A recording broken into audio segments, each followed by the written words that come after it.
Hello friends, कैसे हैं आप लोग। आपका स्वागत है दीपक कोचिंग क्लासेस में।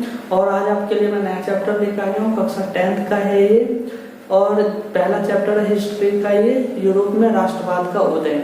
तो आज मैं इसी को समझाने के लिए आया हूँ। बहुत ही इंटरेस्टिंग चैप्टर है, और पार्ट 1 में मैं ये आपको समझाऊंगा इम्पोर्टेंट जितने भी वर्ड्स हैं, डिफिकल्ट वर्ड, उसको हम पहले समझेंगे। उसके बाद ही हम आगे चैप्टर की शुरुआत करेंगे। इसमें हम 2-3 चीज़ों को समझने की कोशिश करेंगे। पहले की बात है कि इसमें जो है आंदोलनकार जो था इसका, उसके बारे में समझेंगे। और दूसरा जो इनका प्रमुख शब्द था उनके बारे में हम समझने की कोशिश करेंगे। तो चलिए शुरुआत करते हैं। पहले आंदोलनकारी का नाम और उनके बारे में जानेंगे। तो सबसे पहले जियुसेप्पे मैत्सिनी, ये कौन थे? सबसे पहले आप ये समझ जाएंगे, फिर उसी के बाद हमारे चैप्टर में इनका नाम आएगा और ये इनका क्या कार्य था वो भी हम समझने की कोशिश करेंगे। तो सबसे पहले ये कौन थे? जियुसेप्पे मैत्सिनी, ये इटली के क्रांतिकारी थे। कहाँ के? इटली के क्रांतिकारी थे। सेकंड जो है, इन्होंने यंग इटली नामक आंदोलन चलाया किया। थर्ड वाला जो है, इसमें इन्होंने जो आंदोलन करा था, इस आंदोलन से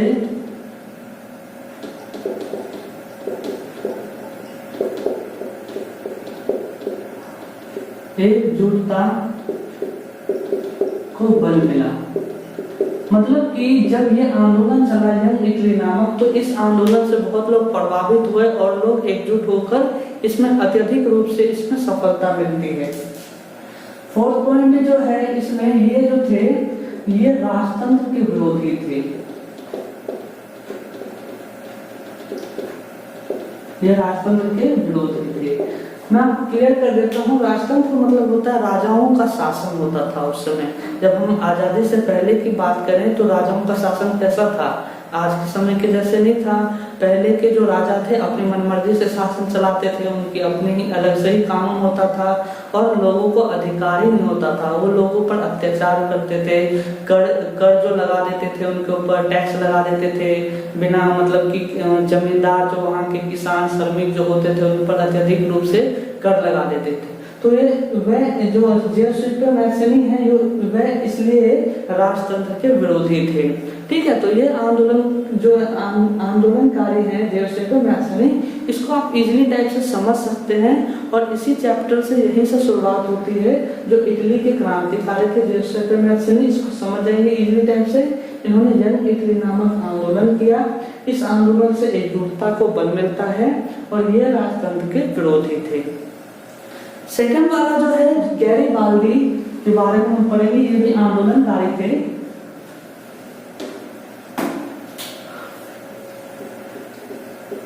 गैरिबाल्दी ये कौन थे इसके बारे में भी जानते हैं। तो गैरिबाल्दी जो थे इटली के महान क्रांतिकारी थे।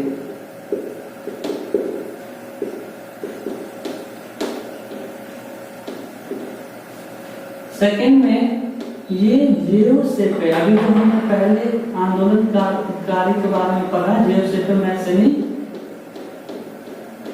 उनके ये सहयोगी थे।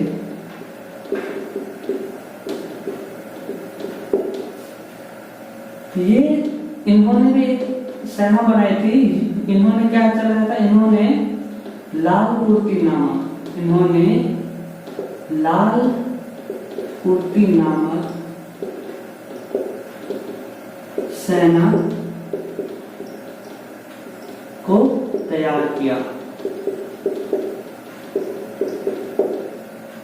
फोर्थ में इसी सेना ने ऑस्ट्रिया को हराया।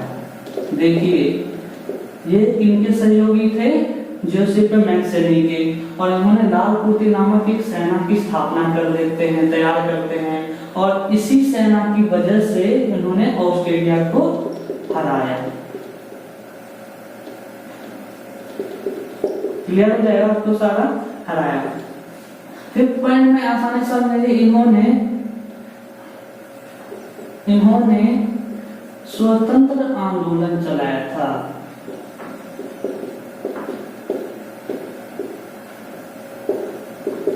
तो ये आपको पॉइंट समझ में आ गया होगा कि जो भी हमने पॉइंट लिखे, इटली के महान क्रांतिकारी थे, इन्होंने जोसेफ मैसनी के सहयोगी थे।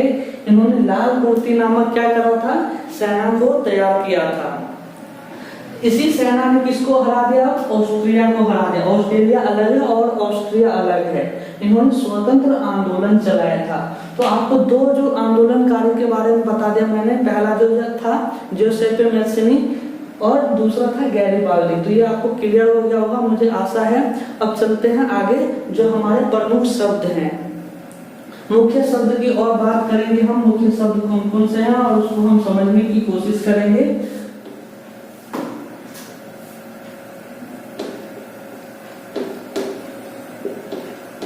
सबसे पहले हम समझेंगे कुलीन वर्ग,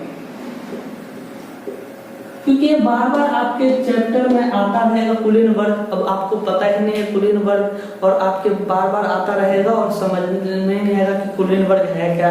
तो कुलीन वर्ग जो है ना, आपको मैं क्लियर कर दूं, तो कुलीन वर्ग जो है ये जमीन के मालिक होते थे। ये कौन होते थे, ये जमीन के मालिक होते थे।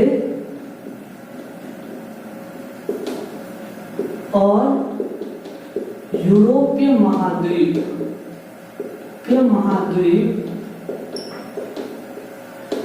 के शक्तिशाली वर्ग थे,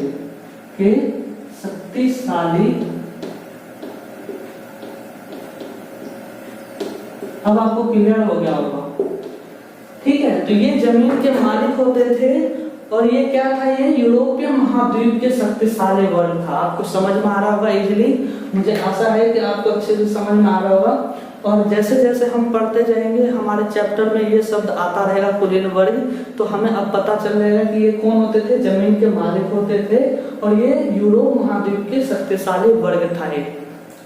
अब सेकंड चलते हैं, जो सेकंड है ये पहला है। अब सेकंड हम चलते हैं कि निरंकुशवाद।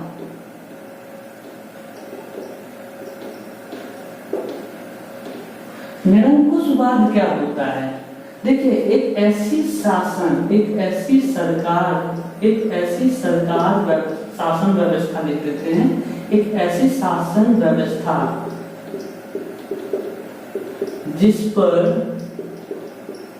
किसी भी प्रकार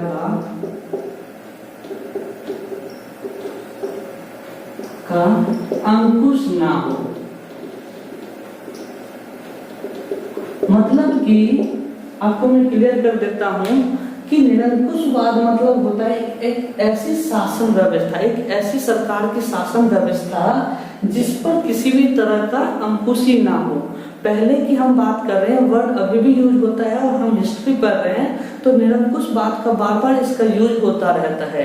मतलब एक ऐसी सरकार होती थी जिस पर किसी भी तरह का अंकुश नहीं होता था। वो अपनी मनमर्जी से कार्य करती रहती थी, लोगों पर अत्याचार करती थी, किसानों पर और श्रमिकों पर ये इतने कर बोझ डाल देते थे, और लेकिन इनके ऊपर कोई कानून ही नहीं था, ऐसा कोई कानून ही नहीं था कि इनके खिलाफ हो। तो ये इसलिए निरंकुशवाद का शब्द प्रयोग किया गया है। इसलिए मैं फिर से बता रहा हूँ आपको एक बार कि ये बार बार टॉपिक पे आता रहेगा, निरंकुशवाद का शासन। तो समझ जाएंगे हम जब कि एक ऐसी शासन व्यवस्था जिस पर किसी भी प्रकार का अंकुश ना हो। तो आपको क्लियर हो गया होगा, आप नोट डाउन कर सकते हैं। अब पढ़ते हैं हम जुंकर्स।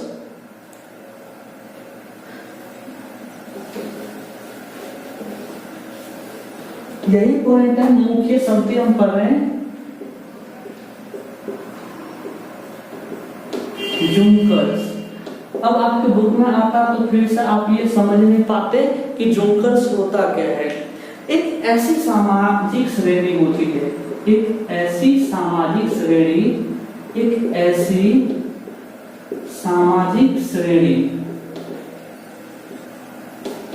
श्रेणी जो क्या होता था इसमें, जो मतलब कि एक ऐसी सामाजिक श्रेणी होती थी जो बड़े बड़े जमींदार,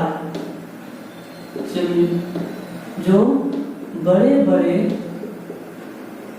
जमींदार, आपको क्लियर हो जाएगा ये आसानी से, जमींदार शामिल है इसमें।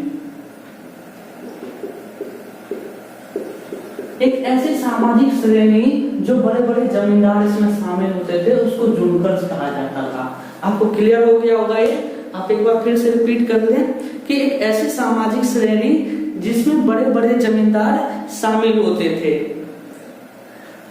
ठीक, मतलब कि आप श्रेणी की बात कर रहे हैं। एक ऐसी सामाजिक उस समय का सीरियल वाइज कहते हैं, सीरियल नंबर के बाद जो एक जुनकर्स होता था।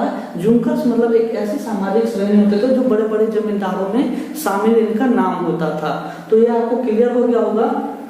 आगे चलते हैं हम, जो हमारा टॉपिक है नेक्स्ट, जनमत संग्रह। जनमत संग्रह क्या होता है? जनमत संग्रह का मतलब होता है, जन मतलब होता है लोग और मत मतलब होता है अपना मत देते हो। जैसे कि कोई प्रस्ताव आया है, प्रस्ताव पे लोगों का मत होता है स्वीकार या अस्वीकार करना। कोई उनके लिए प्रस्ताव आया है, जैसे कोई उनके लिए कानून पारित किया गया है जनमत के द्वारा, जनमत संग्रह के द्वारा, तो वहां पे लोग इकट्ठे हो जाते हैं, एक बात करते हैं। अब जैसे कि क्लास है, क्लास में कोई नई चीज आती है बच्चों के लिए, नई टॉपिक मतलब कि ऐसा चीज मान लीजिए कि उनको कल से जो है 3 बजे, फिर 3 बजे तक उनको और 1 घंटा एक्स्ट्रा क्लास लेना पड़ेगा। तो उनमें से 10 पूरे लोग हो जाएंगे इकट्ठे, अब बोलेंगे नहीं हमें नहीं करना एक्स्ट्रा क्लास। तो ये जनमत संग्रह है। अगर वो उनका प्रस्ताव पारित होता है और वो मना कर देते, स्वीकार या अस्वीकार करना उनका जनमत संग्रह कहलाता है। तो ये आपको क्लियर हो गया होगा। अब चलते हैं रूढ़िवाद की ओर।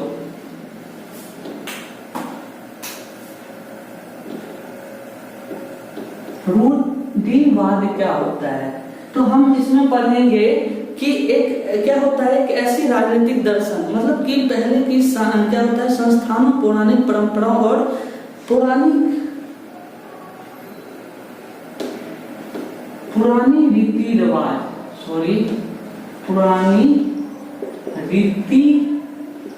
रिवाज को मानने वाले,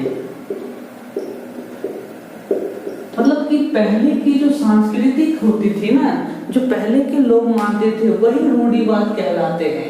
पहले के जो लोग होते थे अब उसी चीज को बार बार क्या ये मानते हैं। तो थोड़ा सा मैं समझा देता हूँ आपको कि क्या होता था, पुरानी परंपराओं रीति रिवाजों पर ये बल देते थे, पुराने रीति रिवाजों को मानने वाले या बल देते थे।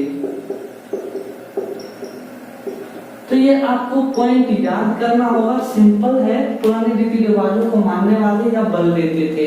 और जुनकर्स आपको मैंने बता दें एक ऐसी सामाजिक श्रेणी जो बड़े बड़े जमींदार इसमें शामिल होते थे।